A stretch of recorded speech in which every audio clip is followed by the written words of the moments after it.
Job, chapitre 8. Bildad de Shuar prit la parole et dit: Jusqu'à quand veux-tu discourir de la sorte?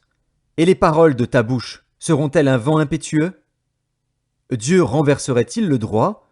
Le Tout-Puissant renverserait-il la justice? Si tes fils ont péché contre lui, il les a livrés à leurs péchés.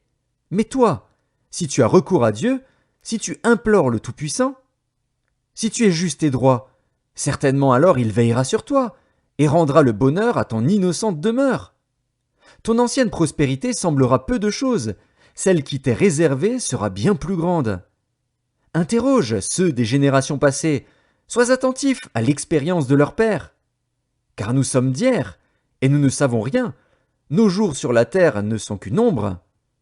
Ils t'instruiront, ils te parleront, ils tireront de leur cœur ces sentences. Le jonc croît-il sans marais? Le roseau croît-il sans humidité? Encore vert et sans qu'on le coupe, il sèche plus vite que toutes les herbes.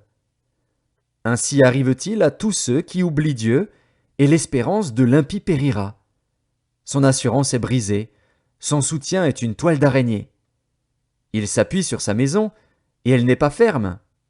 Il s'y cramponne, et elle ne résiste pas. Dans toute sa vigueur, en plein soleil, il étend ses rameaux sur son jardin. Il entrelace ses racines parmi les pierres. Il pénètre jusque dans les murailles. L'arrache-t-on du lieu qu'il occupe? Ce lieu le renie. Je ne t'ai point connu. Tels sont les délices que ses voies lui procurent. Puis sur le même sol, d'autres s'élèvent après lui.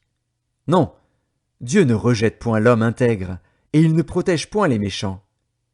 Il remplira ta bouche de cris de joie, et tes lèvres de chants d'allégresse. Tes ennemis seront couverts de honte. La tente des méchants disparaîtra.